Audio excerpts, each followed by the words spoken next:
তোমারই ধ্যান। আসমান থেকে নামে আল কুরআন,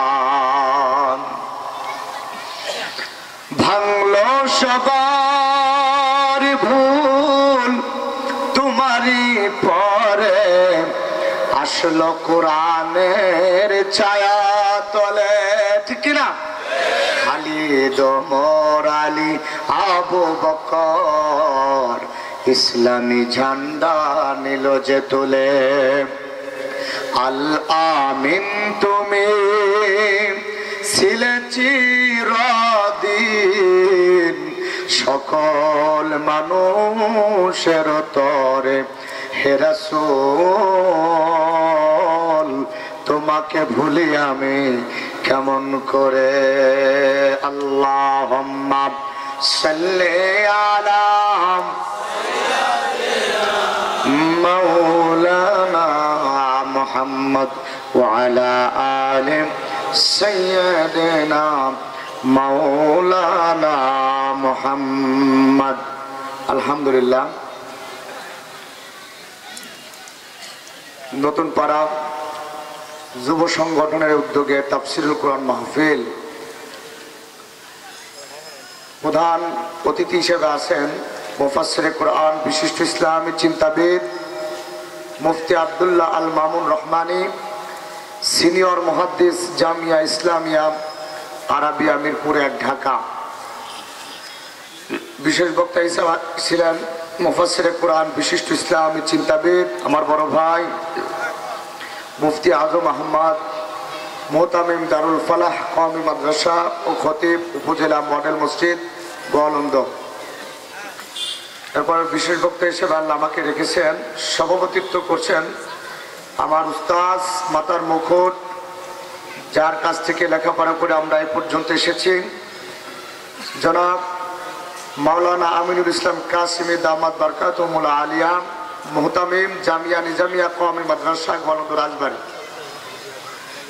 মাগরিবের পর থেকে এ পর্যন্ত যত আমার উস্তাদ সহ যারা কথা বলেছেন, আল্লাহ পাক তাদের সেই মূল্যবান কথার উপরে আমাদের সকলকে আমল করার তৌফিক দান করে সকলে পড়ুন আমিন।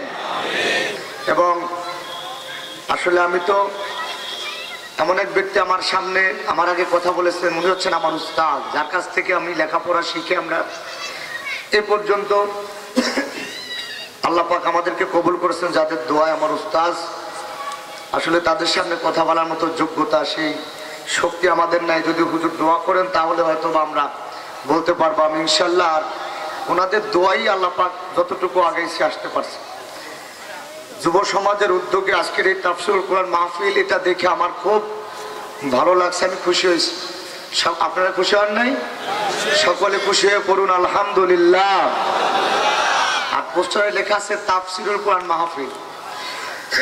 কোরআনের অনুষ্ঠান হওয়ার দরকার আছে না নাই?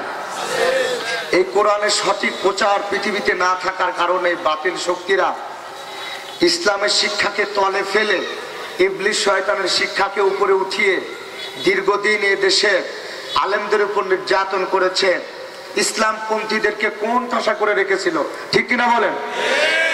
এদিকে খেলার জন্য, ক্রিকেট খেলা, ফুটবল খেলা খেলার জন্য তারা হাজার হাজার million million trillion billion dollar তারা খরচ করে, কিন্তু কাপ পায় না, ঠিক কিনা বলেন?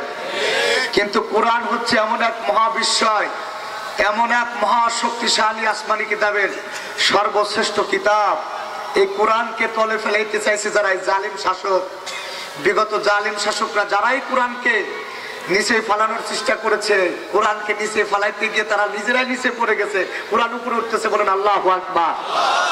প্রত্যেক বছর বাংলাদেশের ছেলেরা আপনার আন্তর্জাতিক কোরআন প্রতিযোগিতায় বাংলাদেশের ছেলেরা, হাফেজি মাদ্রাসার ছেলেরা সারা বিশ্বের মধ্যে 1 নাম্বার হয়। বলেন আলহামদুলিল্লাহ। খুশি না বেজার? খেলার পিছনে কত অর্থ ব্যয় করে, কিন্তু খেলায় কাপ আনতে পারে না। আল্লাহ কয় আমার কোরআনের নিচে ফেলাইতে চাও? আমাদের বাংলাদেশের হাফেজরা যেখানে আপনার সৌদি আরব আন্তর্জাতিক কোরআন ইন্টারন্যাশনাল আন্তর্জাতিক কোরআন প্রতিযোগিতায় বাংলাদেশের ছেলেরা হাফেজরা 1 নাম্বার হয়। আবার ইরান আন্তর্জাতিক কোরআন প্রতিযোগিতায় বাংলাদেশের ছেলেরা 1 নাম্বার হয়। তুর্কি তুরস্ক আন্তর্জাতিক কোরআন প্রতিযোগিতায় বাংলাদেশের ছেলেরাই 1 নাম্বার হয়ে যায়। বলেন আল্লাহু আকবার। এই কোরআনকে আপনি তলে ফেলায় রাখতে পারবেন না, এতে মিশিয়ে থাকার জিনিস না। আল্লাহ রাব্বুল আলামিন বলেন মা আনজালনা আলাইকাল কুরআনা লিতাশকা, হে নবী আপনার উপরে আমি আল্লাহ যে কোরআনকে নাজিল করেছি, কোরআনকে অবতীর্ণ করেছি, এই জন্য আপনার উপরে কোরআন নাজিল করি নাই যে আপনার ভাগ্য বিপর্যস্ত হবে, ভাগ্য নষ্ট হবে, বরং কোরআন তো এই জন্য নাজিল করেছি আপনার ভাগ্যকে আমি আল্লাহ অনেক সম্মানের উচ্চ শিখরে প্রশংসিত মাকাম মাহমুদায় পৌঁছে দেব। বলেন আল্লাহু আকবার। এই জন্য কোরআন যাদের অন্তরে আছে ধারণ করে তারা অবশ্যই সম্মানী, ঠিক কিনা বলেন? সর্বপ্রথম প্রশংসা করছি কার? প্রশংসা হবে কার? সকলে পড়ুন আল্লাহু আকবার। রব্বানা লাকাল হামদ হামদান কাসীরান তাইয়িবান মুবারাকান ফীহি ইয়া রাব্বি লাকাল হামদু বিল ইসলাম, লাকাল হামদু বিল কুরআন, লাকাল হামদু বিল ঈমান, ইয়া রাব্বি কামা ইয়ানবাগি লিজালালি ওয়াজহিকা ওয়া আযীমি সুলতানিকা। আমরা প্রশংসা করলাম কার? সব সময় প্রশংসা করব কার? খাওয়ার সময়, ঘুমানোর সময়, নামাজের সময়, আর নামাজকে বাদ দিয়ে ঘুমানোর সময়, নামাজ কালাম বাদ দিয়ে যে বেলা 8টার মতো ঘুমান, ওই সময় কি খুশি হয়? শয়তান খুশি হয় না আল্লাহ খুশি হয়? আমরা খুশি করতে চাই কাকে? আল্লাহকে। সকলে পড়ছি আলহামদুলিল্লাহ। প্রশংসা করলে খুশি হন কে? আর বেজার হন কে? আমরা জীবনে সব ক্ষেত্রে সব কাজে একজনকে খুশি করতে চাই, চিৎকার দিয়ে বলেন তিনি কে? আল্লাহ পাক। নতুন পাড়ার এখানে তো আমি কয়েক বছর ইমামতি করেছি, আপনাদের সাথে একটা গুড সম্পর্ক, খুব ভালো সম্পর্ক। আপনাদের কথা আমি ভুলতে পারি না, আমার খুব মনে পড়ে, দোয়াও করি। আপনাদের দোয়া ছিল, এই জন্য আল্লাহ রাব্বুল আলামিন আমাকে বাংলাদেশের রাজধানী ঢাকার মধ্যে খুব ভালো একটা মসজিদের ইমাম ও খতিব এবং একটা মাদ্রাসা পরিচালনা করার জন্য খুব ভালো একটা স্থানে নিয়ে আল্লাহ পাক বসিয়ে দিয়েছেন। সকলে পড়ুন আলহামদুলিল্লাহ। শত শত হাজার মানুষের দোয়া ছিল, এই জন্য আল্লাহ ভালো একটা কাজে ভালো একটা স্থান আল্লাহ পাক দিয়েছে। কে দিয়েছে? আল্লাহ। আপনারা দোয়া করছেন আল্লাহ পাক। এবং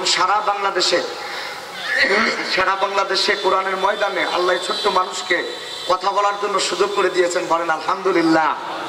সারা বাংলাদেশে আল্লাহ পাক আমাকে নেন। আসলে আমি 1 মাস আগে আমার ডেঙ্গু জ্বর হয়, সেই ডেঙ্গু জ্বরে প্রায় অনেক মৃত্যুর একটা দখল গেছে, আল্লাহ বাঁচিয়ে রাখছে। বাঁচিয়ে রাখছেন কে? আল্লাহ বাঁচিয়ে রেখেছেন।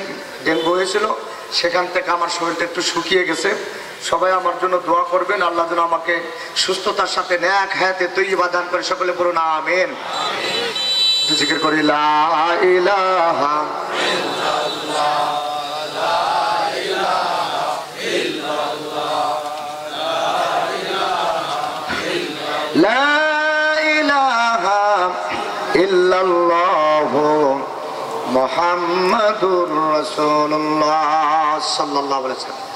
পৃথিবীতে কেউ তো স্থায়ী হয় না,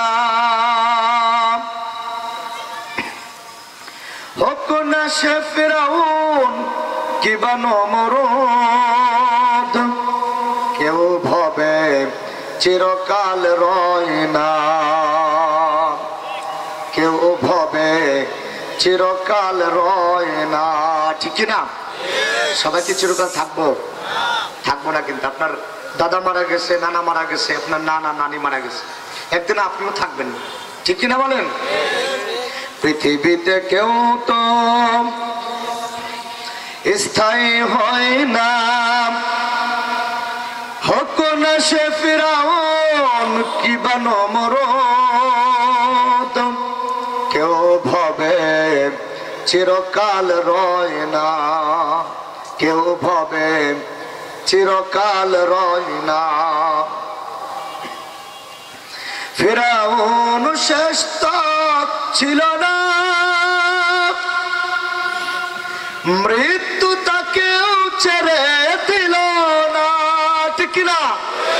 ফিরাউন শেষ তক ছিল না, মৃত্যু তাকেও ছেড়ে দিল না। সব রাজা মহারাজা আর মহাবীর, সব রাজা মহারাজা আর মহাবীর, কাউকে সে অবকাশ দেয় না। ঠিক না? পৃথিবীতে কেউ তো স্থায়ী হয় না, হোক না সে ফিরাউন কিবা নমরুদ, কেউ ভাবে চিরকাল রয় না, কেউ ভাবে চিরকাল রয় না। তাহলে আমরা আজকের এই মাহফিল যুব সমাজের উদ্যোগে, যুবকরা, যুবক সহ গোটা এই গোলন্দবাসীর উদ্যোগে, সবার প্রচেষ্টায় কোরআনের মাহফিল হয়েছে। সকলে পড়ছে আলহামদুলিল্লাহ। আল্লাহ কিন্তু আপনাদের উপরে খুশি, কারণ কোরআনকে শোনার জন্য কোরআনের একটা অনুষ্ঠান দিয়েছেন। খুশি হয়েছেন কে? আমরা যা শুনবো কোরআন থেকে, ঠিক কিনা বলেন? মান ক্বালা বিহি সাদাকা, কারণ কোরআন থেকে যে কথা বলে সম্পূর্ণ সত্য কথা বলে। বলেন সুবহানাল্লাহ। কারণ কোরআনের মধ্যে কোনো সন্দেহ নাই, কোনো ভুল নাই। যালিকাল কিতাব লা রাইবা ফি, পৃথিবীতে একটা মাত্র কিতাব আছে যেই কিতাবে কোনো ভুল নাই, কোনো সন্দেহ নাই। সেটার নাম কি? চিৎকার দিয়ে বলেন, সেটার নাম কি? এই কোরআনে কোনো ভুল নাই। কোরআনের বাইরে যা কিছু আছে, যত বই আছে, যত বড় জ্ঞানী লেখক হোক না কেন, ওই বইয়ের মধ্যে ত্রুটি বিচ্যুতি থাকতে পারে, কিন্তু আল্লাহ এই কোরআনের শুরুতে বলেছে যালিকাল কিতাব, এটি এমন একটি কিতাব লা রাইবা ফি, no doubt in the holy Quran. এই কোরআনের সন্দেহের কোনো জায়গাই নাই। বলেন আল্লাহু আকবার। যেই কিতাবে কোনো ভুল নাই, সেই কিতাবটার নাম কি? আল কোরআন। মহাবিশ্বের মহাবিশ্বয় মহাগ্রন্থ আল কোরআন থেকে আমরা কথা শুনতে চাই, ঠিক কিনা বলেন? কারণ কিচ্ছা কাহিনীর সময় শেষ, কোরআন সুন্নাত বাংলাদেশ। গোলন্দার মানুষ স্লোগানই জানে না, কোরআনের তাফসীর শোনেন না নাকি? প্রত্যেকটা মসজিদের ইমাম এবং প্রত্যেকটা বক্তা যাদের দাওয়াত দিবেন বলবেন সরাসরি কোরআনের তাফসীর করতে হবে। কি করতে হবে? কোরআন থেকে বলতে হবে। মানুষেরা আল্লাহর কোরআনে আছে সব আল্লাহর প্রশংসা। কার প্রশংসা? মানুষ তো আল্লাহর প্রশংসা বাদ দিয়ে খালি মানুষের প্রশংসা শুরু করছে, ঠিক কিনা বলেন? সমস্যা হলো এখানে, সমস্যা হলো এখানে প্রশংসা হবে শুধুমাত্র একজনের, তিনি কে? আল্লাহর প্রশংসা হবে। এই জন্য কোরআন থেকে আমরা আলোচনা শুনবো। আর যুবকদের সম্পর্কে আমরা একটু দোয়া করব। যে সমস্ত যুবকরা এই মাহফিলে আয়োজন করেছেন এবং পুরা গোলন্দবাসী, নতুন পাড়ার মানুষ সহ সকলের জন্য আমি দোয়া করি। যারা এই মাহফিলে শ্রম দিয়েছেন, কাজ করেছেন, অংশগ্রহণ করেছেন, আল্লাহ সকলকে, সকলের মনের ন্যাক বাসনা আল্লাহ কবুল করুক। বলেন আমিন। আল্লাহ সকলের রোগ শোক দূর করে দিক। বলেন আমিন। সকলের পরিবারের সংসারে আল্লাহ সুখ শান্তি দান করুক। বলেন আমিন। সকলকে আল্লাহ 5 ওয়াক্ত নামাজি বানিয়ে দাও। বলেন আমিন। এবং যাদের আব্বা মা ইন্তেকাল করেছেন, আল্লাহ যেন সকলে আব্বা মাকে মাফ করে জান্নাতের সর্বোচ্চ মাকাম দান করে। বলেন আমিন। শোনেন, আমাদের সংখ্যা বেশি হইলেই যে তারা সফল এমনটা না, ঠিক কিনা বলেন? আল্লাহ রাব্বুল আলামিন বলেন, সমগ্র পৃথিবীর কোন মানুষ যদি আমি আল্লাহ আমাকে রব বলে না মানে, শুধুমাত্র আমার নবী মুহাম্মদ সাল্লাল্লাহু আলাইহি সাল্লাম একজন যদি আমাকে খোদা বলে রব বলে মানে, আমি আল্লাহ আমার রুবুবিয়্যাতের জন্য, রবের জন্য এটা যথেষ্ট হয়ে যাবে। বলেন সুবহানাল্লাহ। আর সমগ্র পৃথিবীতে আমার নবী, আমার দোস্ত মুহাম্মদ সাল্লাল্লাহু আলাইহি সাল্লামকে যদি নবী বলে কেউ না মানে, আমি আল্লাহ নিজেই আমার নবীকে নবী বলে ঘোষণা করে দিলাম। আমি আল্লাহ আমার ঘোষণায় আমার নবীর নবুয়তের নবী হিসাবে দাবি করার জন্য যথেষ্ট হয়ে যাবে। বলেন সুবহানাল্লাহ। আল্লাহর কিন্তু যায় আসে না। আমরা যদি জীবনেও নামাজ কালাম না পড়ি, আল্লাহ দুর্বল হবে না, ঠিক কিনা বলেন? আল্লাহকে সিজদা করার জন্য, আল্লাহর ইবাদত করার জন্য, দাসত্ব করার জন্য, পবিত্রতা ঘোষণা করার জন্য অসংখ্য অগণিত আল্লাহর বাহিনী, আল্লাহর ফেরেশতা মোতায়েন করা আছে, ঠিক কিনা বলেন? যদি আমরা আল্লাহর প্রশংসা করি, যদি আমরা নামাজ পড়ি, কোরআন তেলাওয়াত করি, আল্লাহকে স্মরণ করি, এগুলি আমাদেরই কাজে আসবে, আমাদের উপকার হবে, ঠিক কিনা বলেন? এই জন্য দেখেন, এই পৃথিবীতে ইসলামী উত্থান ঘটার পিছনে আপনার মানুষের, যুবকদের অংশগ্রহণ ছিল, ঠিক কিনা বলেন? বিশ্বনবীর সাহাবী খালিদ বিন ওয়ালিদ রাদিয়াল্লাহু তাআলা আনহু, যার জীবনী নিয়ে যুগের পর যুগ বিদেশিরা, খ্রিস্টানরা, ইহুদিরা গবেষণা করে। খালিদ বিন ওয়ালিদ রাদিয়াল্লাহু তাআলা আনহু যত যুদ্ধে অংশগ্রহণ করছেন কোন যুদ্ধে হারে নাই, প্রত্যেকটা যুদ্ধে বিজয় ছিনিয়ে আনছে। বলেন আল্লাহু আকবার। হবে নাই যুবকরা হচ্ছে খালিদ বিন ওয়ালিদ রাদিয়াল্লাহু তাআলার উত্তরসূরি, ঠিক কিনা বলেন? এই যুবকদেরকে শিক্ষা দিতে হবে, খালিদ বিন ওয়ালিদের জীবনী পড়াতে হবে, ঠিক কিনা বলেন? তারপরে সালাহউদ্দিন আইয়ুবী রাহমাতুল্লাহ আলাইহি, এদের জীবনী তো বইটিতে ঢোকানো হয় না, বইয়ের মধ্যে দিবে হলে হাট্টিমা টিম টিম, তারা মাঠে পারে ডিম, তাদের খাড়া দুইটি শিং। এইগুলি কি আছে জীবনে? কোনদিন হাট্টিমা টিম টিম দেখছেন? কি সব কবিতা পড়া, উল্টা পাল্টা বইয়ের মধ্যে ঢুকে এই সমস্ত জিনিস পড়া আমার দেশের মানুষদেরকে পাগল বানায় দিচ্ছে, মূর্খ বানায় দিচ্ছে জাতিকে, ঠিক কিনা বলেন? কোরআনের শিক্ষা নাই, শিক্ষা ব্যবস্থায় সাহাবীদের জীবনী নাই, নবী রাসূলদের জীবনী নাই, আল্লাহ নবীর সাহাবীরা, বিখ্যাত সাহাবী খালিদ বিন ওয়ালিদের জীবনী নাই, আবু বকরের জীবনী নাই, ওমরের জীবনী নাই, ঠিক কিনা বলেন? হ্যাঁ, সবাই আছে আব্বাকে নিয়ে ব্যস্ত, কারে নিয়ে ব্যস্ত? বাপকে হাইলাইট করবার গেছে, ঠিক কিনা বলেন? আল্লাহ কয় দাঁড়া, আমার নাম প্রশংসা নাই, আমার নবীদের জীবনে তুই ঢুকাস না, নবীদের কথা বলিস না, ইসলামের কথা বলিস না, আলেমদের দেখতে পারিস না। আল্লাহ একদম বোল্ট আউট করে দিয়েছে, ঠিক কিনা বলেন? আল্লাহ পাক আমাদেরকে এই জালিম থেকে, স্বৈরাচারী থেকে শিক্ষা দান করে, বলেন আমিন। আগামী বাংলাদেশে আমরা সবাই ইসলামী দলগুলোকে সাপোর্ট করব, কোরআনিক শাসন বাংলাদেশে কায়েম হোক। এই জন্য আল্লাহওয়ালা নেককার কোরআনিক শাসক ইসলামিক দলে আমরা ভোট দিয়ে আগামী বাংলাদেশ যেন ইসলামের একটা কোরআনিক শাসন কায়েম হয়, আমরা ইসলামের পক্ষ নেব, পারবো না ইনশাআল্লাহ? আল্লাহ পাক সেটা তৌফিক দান, বলেন আমিন। কে কে চান বাংলাদেশে কোরআনের শাসন কায়েম হোক? কে কে চান? লিল্লাহি তাকবীর। আল কোরআনের আলো, আল হাদিসের আলো, সংসদে জালো, আল কোরআনের আলো, লিল্লাহি তাকবীর। আল্লাহ পাক বাংলাদেশ ৯৬ মুসলমানের দেশ, এই দেশে যেন কোরআন সংসদে আমরা ঢুকাতে পারি, এইটা দেখে যেন মরতে পারে, আল্লাহ কবুল করে, বলেন আমিন। ৯৬ মুসলমান, আর সেই দেশের সংসদ ভবনের মধ্যে দাদি আর নানি সংবিধান লেখে, একবার দাদি আসে, একবার নানি আসে, একবার চাচা আসে, এরা সংবিধান লেখে, মানুষ লেখে সংবিধান। আল্লাহ বলছে যে কোরআন হচ্ছে আল কোরআন হুয়া দুস্তুরুনা, হে মানুষ, তোমাদের মুসলমান, তোমাদের সংবিধান হবে আল কোরআন, বলেন সুবহানাল্লাহ। এই কোরআনকে মানতে হবে জীবনের সকল ক্ষেত্রে, ঠিক কিনা বলেন? এই কোরআনে আছে সব, এমন কোন বিষয় নাই যা কোরআনে নাই। আল্লাহ পাক বলেন মা ফাররাতনা ফিল কিতাবি মিন শাই, আমি আল্লাহ এমন একটি গ্রন্থ, আসমানি কিতাবের সর্বশ্রেষ্ঠ আসমানি কিতাব নাজিল করেছি, পূর্ণাঙ্গ একটি কিতাব নাজিল করেছি, এমন কোন বস্তু নাই যাই কোরআনে নাই, বলেন আল্লাহু আকবার। সব আছে, সব। আপনার যা দরকার, আপনার ব্যক্তিগত জীবন, পারিবারিক জীবন, সামাজিক জীবন, আন্তর্জাতিক জীবন, রাষ্ট্রীয় জীবন, অর্থনৈতিক জীবন, পররাষ্ট্রনীতি, সব কিছু কোরআন আছে, বলেন সুবহানাল্লাহ। কিন্তু আমরা মুসলমানের সন্তান, শতকরা ৯৯% মুসলমানের ছেলেরা সহি করে কোরআন পড়তে পারে না, ঠিক কিনা বলেন?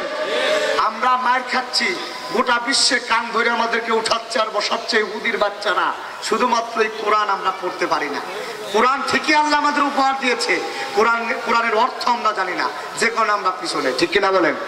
ইহুদিরা যে এত প্লেন বানাইছে, এত রকেট বানাইছে, এত পারমাণবিক বোমা বানাইছে, তারপরে আপনার ড্রোন বানাইছে, এগুলি কি কোরআনের বাইরে? কোরআনের বাইরে? কোরআনের বাইরে না, সব কোরআন থেকে ব্যাখ্যা করে, কোরআন থেকে রিসার্চ করে সব কিছু পারমাণবিক সব কিছু বানায়।